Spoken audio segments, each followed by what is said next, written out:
ನೋಡಿ, ಮೊದಲಿಗೆ ನಾನಿಲ್ಲಿ 1 ಕಪ್ ಆಗುವಷ್ಟು ರೇಷನ್ ಅಕ್ಕಿ ಹಾಕ್ಕೊತಿದ್ದೀನಿ. ರೇಷನ್ ಅಕ್ಕಿ ಇಲ್ಲ ಅಂದರೆ ನಿಮ್ಮ ಮನೆಯಲ್ಲಿ ಯಾವುದಿರುತ್ತೆ ಅದನ್ನೇ ಹಾಕ್ಕೋಬೋದಿಲ್ಲಿ. ಅದೇ ಕಪ್ಪಿಲೆ ಅರ್ಧ ಕಪ್ ಆಗುವಷ್ಟು ತೊಗರಿಬೇಳೆ, ಅರ್ಧ ಕಪ್ ಆಗುವಷ್ಟು ಹೆಸರು ಕಾಳು ಹಾಕ್ಕೊತಿದ್ದೀನಿ, ಮತ್ತು ಅರ್ಧ ಕಪ್ ಆಗುವಷ್ಟು ಕಡಲೆಬೇಳೆ ಹಾಕ್ಕೊತಿದ್ದೀನಿ.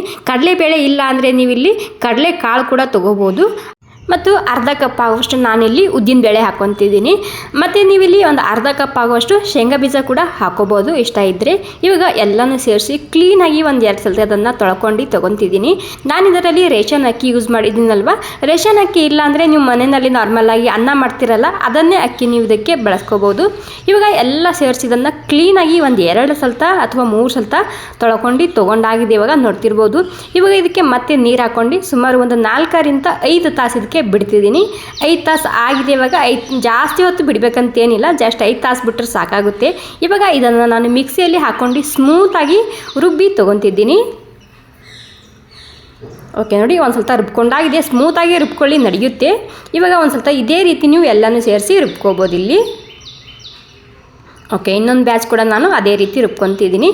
ಬೇರೆ ನೀರು ಹಾಕ್ಬೋದು, ನಾನು ಇದೇ ನೀರೇ ಹಾಕ್ಕೊತಿದ್ದೀನಿ. ಓಕೆ ನೋಡಿ, ಎಲ್ಲ ಸೇರಿಸಿ ನಾನು ಟೋಟಲಾಗಿ ರುಬ್ಕೊಂಡಾಗಿದೆ. ಇವಾಗ ಸ್ಮೂತಾಗಿ ಇದನ್ನು ಒಂದು ಸ್ವಲ್ಪ ಮಿಕ್ಸ್ ಮಾಡ್ಕೊಂಡು ಇದಕ್ಕೆ 1 ಗಂಟೆ ಆಗೋ ತನಕ ರೆಸ್ಟ್ ಮಾಡೋಕ್ಕೆ ಬಿಡ್ತಿದ್ದೀನಿ. ನಿಮ್ಮಲ್ಲಿ ಟೈಮ್ ಇಲ್ಲ 1 ಗಂಟೆ ಬಿಡೋದಕ್ಕೆ ಅಂದರೆ ಒಂದು ಅರ್ಧ ತಾಸು ಬಿಟ್ಟರೆ ಸಾಕಾಗುತ್ತೆ. ನಾನು ಇದಕ್ಕೆ 1 ತಾಸು ಆಗೋ ತನಕ ರೆಸ್ಟ್ ಮಾಡೋಕ್ಕೆ ಬಿಡ್ತಿದ್ದೀನಿ. ಓಕೆ ನೋಡಿ, 1 ತಾಸು ಆಗಿದೆ. ಇವಾಗ 1 ತಾಸು ಆದಮೇಲೆ ಇದಕ್ಕೆ ರುಚಿಗೆ ತಕ್ಕಷ್ಟು ಉಪ್ಪು ಸೇರಿಸ್ತಿದ್ದೀನಿ. ಓಕೆ ನೋಡಿ, ಇವಾಗ ಎಲ್ಲ ಸೇರಿಸಿ ಮತ್ತೆ ಮಿಕ್ಸ್ ಮಾಡ್ಕೊತಿದ್ದೀನಿ ಒಂದು ಸ್ವಲ್ಪ. ನನಗೆ ಇದು ಜಾಸ್ತಿ ಗಟ್ಟಿ ಅನ್ನಿಸ್ತಿದೆ, ಹೀಗಾಗಿ ನಾನಿಲ್ಲಿ ಸ್ವಲ್ಪ ನೀರು ಹಾಕ್ಕೊತಿದ್ದೀನಿ. ದೋಸೆ ಹಿಟ್ಟು ಯಾವ ರೀತಿ ಇರುತ್ತೆ ಅಲ್ವಾ, ಅದೇ ರೀತಿ ಇದು ಕೂಡ ಮಾಡ್ಕೋಬೇಕಾಗುತ್ತೆ. ದೋಸೆ ಹಿಟ್ಟು ಆಲ್ಮೋಸ್ಟ್ ಸ್ವಲ್ಪ ತಿಳಿಯಾಗಿ ಇರುತ್ತೆ ಅಲ್ವಾ, ಹೀಗಾಗಿ ನೋಡ್ಕೊಂಡು ನೀರನ್ನ ಹಾಕ್ಕೊಳ್ಳಿ ನೀವಿಲ್ಲಿ. ಓಕೆ, ಇಲ್ಲಿ ಹಂಚು ಕೂಡ ಬಿಸಿಯಾಗಿದೆ. ಸ್ವಲ್ಪ ಮೊದಲಿಗೆ ನೀರನ್ನ ಹೊಡಿತಿದ್ದೀನಿ. ನೀರು ಹೊಡೆದು ಈ ರೀತಿ ಬಟ್ಟೆಲಿಂದ ಅದನ್ನು ಸರಿಯಾಗಿ ಒರೆಸ್ಕೋಬೇಕಾಗುತ್ತೆ. ಮತ್ತು ಆಲ್ಮೋಸ್ಟ್ ನೀವೆಲ್ಲರೂ ಸಾದಾ ದೋಸೆ ಮಾಡ್ತಿರ್ತೀರಲ್ವ, ಈ ರೀತಿ ಹೈ ಪ್ರೋಟೀನ್ ಇರುವಂತಹ ದೋಸೆನ ಮಾಡಿ ನೋಡಿ. ಓಕೆ ನೋಡಿ, ಹಿಟ್ಟು ಹಾಕುವಾಗ ಜಾಸ್ತಿ ಬಿಸಿ ಇರಬಾರ್ದು, ಹಂಚ ನೋಡ್ಕೊಂಡು ಹಿಟ್ಟನ್ನ ಹಾಕ್ಕೊಳ್ಳಿ. ಓಕೆ ನೋಡಿ, ಇವಾಗ ಹಿಟ್ಟು ಹಾಕಾಗಿದೆ. ಇವಾಗ ಹಾಕಿದ ಮೇಲೆ ಡ್ರೈ ಆಲಿದು ಅಲ್ಲಿ ತನಕ ವೇಟ್ ಮಾಡಿ. ಓಕೆ ನೋಡಿ, ಪೂರ್ತಿಯಾಗಿ ಡ್ರೈ ಆಗಿದೆ. ಇವಾಗ ಡ್ರೈ ಆದಮೇಲೆ ನಾನಿಲ್ಲಿ ಮೇಲೆ ಒಂದು ಸ್ವಲ್ಪನೇ ಎಣ್ಣೆ ಹಚ್ತಿದ್ದೀನಿ. ಎಣ್ಣೆ ಅಥವಾ ತುಪ್ಪ ಏನಾದರೂ ಹಚ್ಬೋದು ನೀವಿಲ್ಲಿ.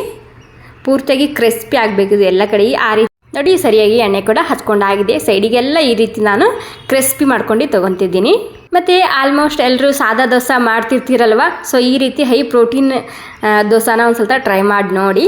ಓಕೆ ನೋಡಿ, ಪೂರ್ತಿಯಾಗಿ ಕೆಂಪಾಗಿದೆ ದೋಸೆ ಇವಾಗ. ಮತ್ತು ಈ ದೋಸೆನ ನೀವು ಎಷ್ಟು ತೆಳ್ಳಗೆ ಬೇಕು ಅಷ್ಟು ತೆಳ್ಳಗೆ ನೀವು ಇದನ್ನು ಹಾಕೋಬೋದು. ಇವಾಗ ಸ್ವಲ್ಪ ಆಲೂಗಡ್ಡೆ ಪಲ್ಯ ಹಚ್ಚಿ ಇದನ್ನು ತಕ್ಕೊತಿದ್ದೀನಿ.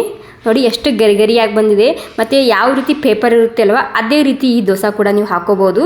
ಸೂಪರಾಗಿ ಬಂದಿದೆ. ನಮ್ಮ ಹೆಲ್ದಿ ಆಗಿರುವಂತಹ ಹೈ ಪ್ರೋಟೀನ್ ದೋಸೆ ತಯಾರಾಗಿದೆ ಇವಾಗ. ಓಕೆ ಫ್ರೆಂಡ್ಸ್, ಈ ರೆಸಿಪಿ ನಿಮಗೆ ಸ್ವಲ್ಪನಾದರೂ ಇಷ್ಟ ಆಗಿದ್ರೆ ಒಂದು ಲೈಕ್ ಮಾಡೋದು ಮಾತ್ರ ಮರಿಬಾರ್ದು.